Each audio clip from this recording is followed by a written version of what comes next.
Hello there, children. Today's topic is all about body positivity. There ain't nothing positive about that shit. I've been a bigger guy for the vast majority of my life. I had my ups and downs with my weight for years. I tried all the fad diets. I did weight loss pills, sauna suits, bye-bye belly juice. I wanted to try like Wegovy and Zepbound, but that shit cost too much. I even tried diet and exercise at one point, especially when I was like back in college. That's when I had to lock in, because I remember one day when I was in school, I tried to run up the stairs to try to get to my class on time or whatever. And then next thing you know, nigga, my ass started clapping. Like no hands, on beat, on rhythm and everything. And I remember at the bottom of the steps, nigga, I heard somebody say, damn. So I was like, nah, I can't be doing this. I gotta lock in.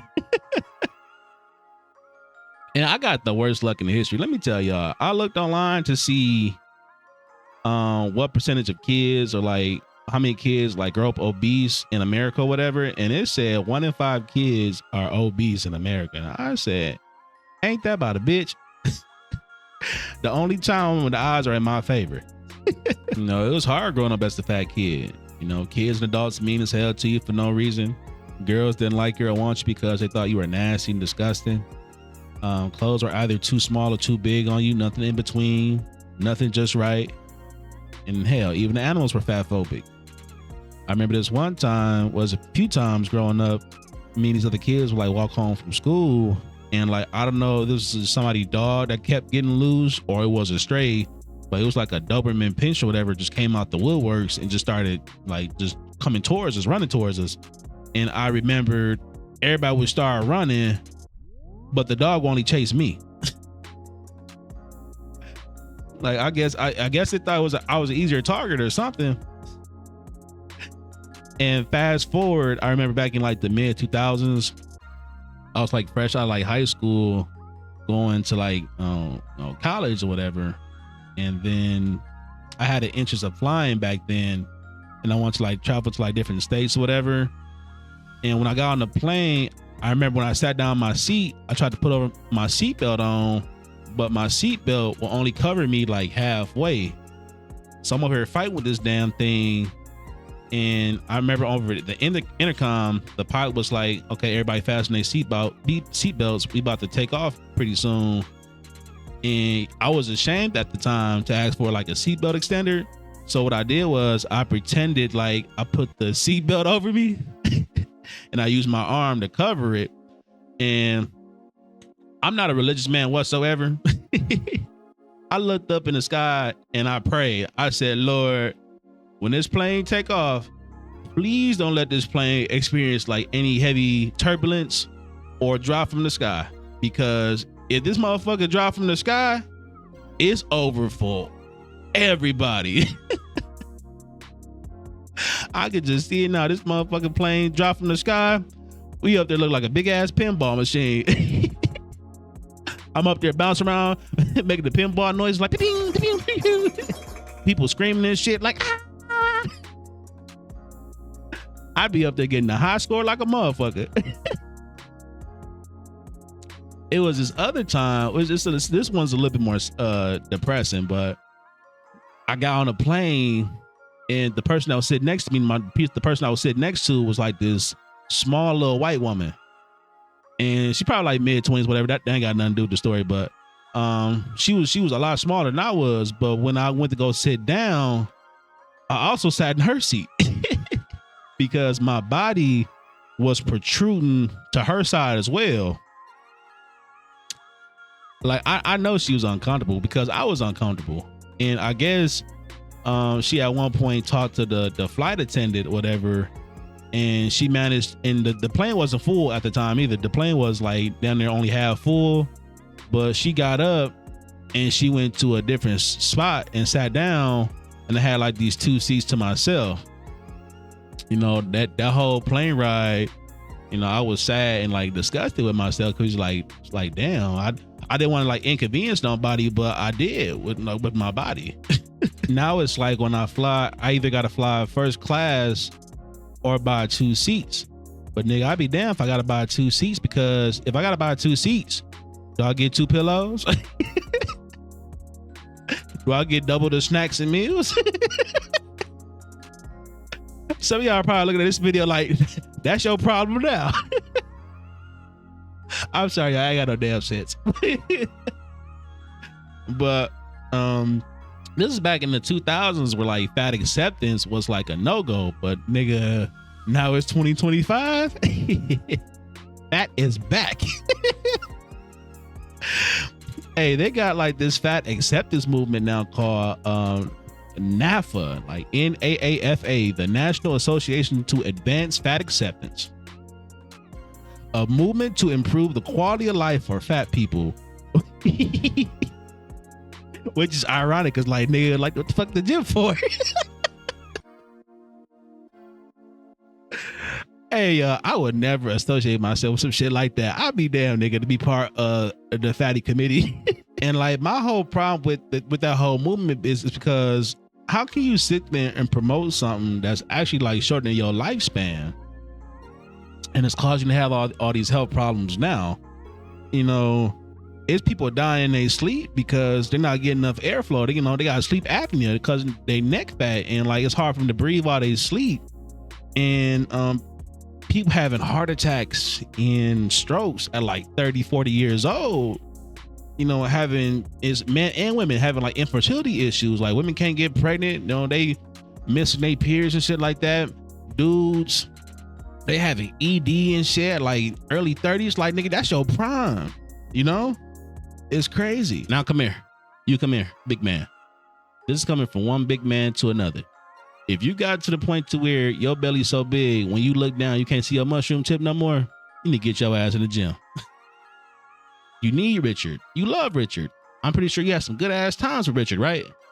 Now, for me, I can see my mushroom tip just fine. I got a baby anaconda, dog. I was playing with y'all. But there was a time, shit, when I would look down, I caught that motherfucker peeking around the corner. I would look down, it'll be looking right back up at me like, yeah, I'm still here. So I'm like, nah, I gotta get my ass in gear. In which I still got a gut now, but I'm still working towards it. But I can still see it. Shit, I can still put in work when it's time to put in some work. And you know, as a bigger man, it's already hard to get women. Well, it's harder. You have lesser options. And you know how they always say like confidence is key. Like, I mean, yeah, confidence probably played like 20-30%. But nigga, if you built like Dr. Eggman or the shit emoji, results may vary. It's shit.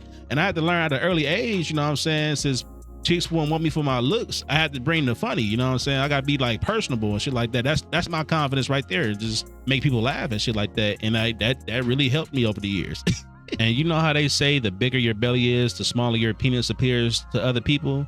And that's the last thing you want dealing with a chick, because now she mad at you because you damn near made her a lesbian. So you invited her over, she thinking she gonna get some mushroom tip, and the whole time she pull your pants down, she gotta settle for bumping coochies. Get it together.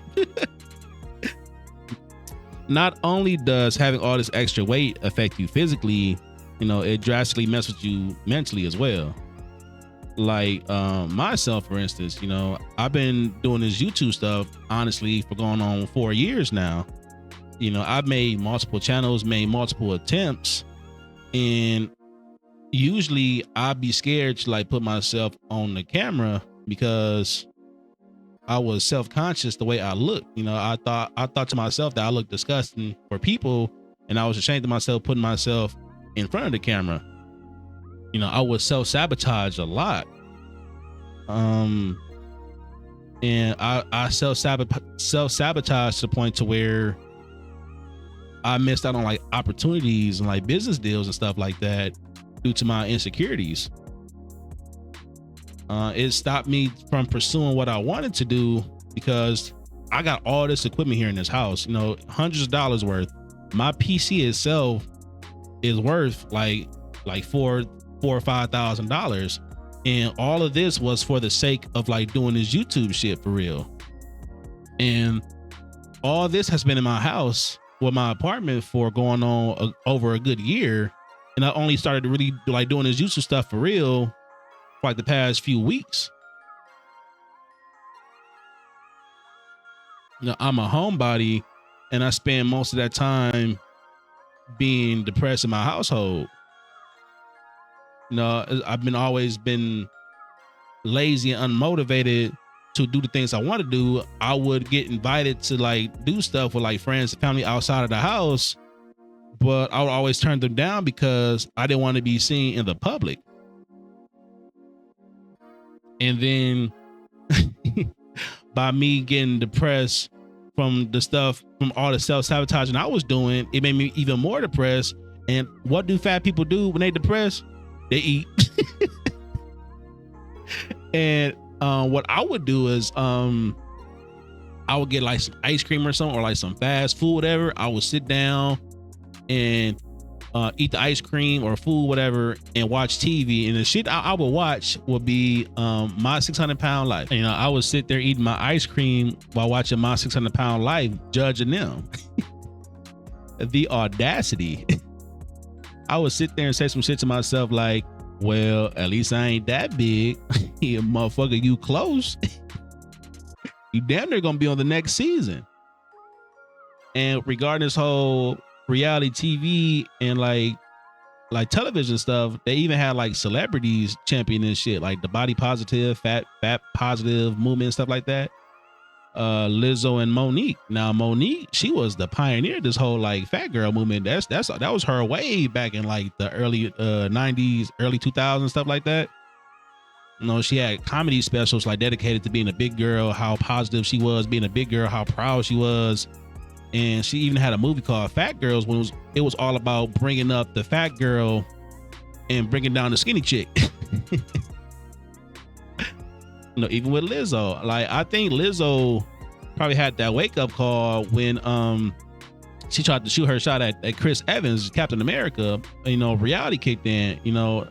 He was being nice about it, but it's like, you gotta be realistic, Lizzo. Like, that's Chris Evans. Now I ain't trying to act like, he top shelf type shit, but it's like, I'm pretty sure he can do a lot better than you, And I'm pretty sure he has a type as well. And like, you can't like really force yourself on somebody else that don't want you. You gotta like stay in your lane type shit. So now she been losing weight. And with celebrities, y'all, you really can't like take them seriously on shit like that, because and it's also damaging because they got the money and the resources to like lose that weight at any point in time. Like they got the money for like Wegovy and shit like that. That shit that costs thousands of dollars just to use every month. They can hire a personal chef and a personal trainer and stuff like that to like lose all this weight. We don't. So people have to be mindful when they follow these celebrities and like listen to their word as gospel. I'm gonna leave y'all with this. You can be body positive, just don't be deceptive or misleading about it. You can acknowledge the fact that someone is skinny, but doesn't necessarily mean that they're healthy. They can have all the same health problems and concerns that we have. It's just that it's more prominent in us. Also acknowledge the fact that even though you may feel as though they inconvenience you, we also inconvenience them. Case in point, my whole airplane incident years ago. And that also, a lot of times, some skinny people, not all skinny people, they do come from a place of concern and they only want what's best for you. I do feel, however, though, we should be out here dehumanizing people just because they have a bigger body. Everybody got their own flaws, their own weaknesses. Everybody's not perfect. And we need to learn how to be more empathetic towards each other. So instead of judging and shaming people, we need to have more constructive criticism and help those who see the error in their ways and want to make a change and do better. So instead of being body positive, let's work towards being more positive to everybody. And that's some food for thought. This is Real Talk Vids. Like, comment, subscribe, and all the good shit. And let me know what y'all think. Am I tripping?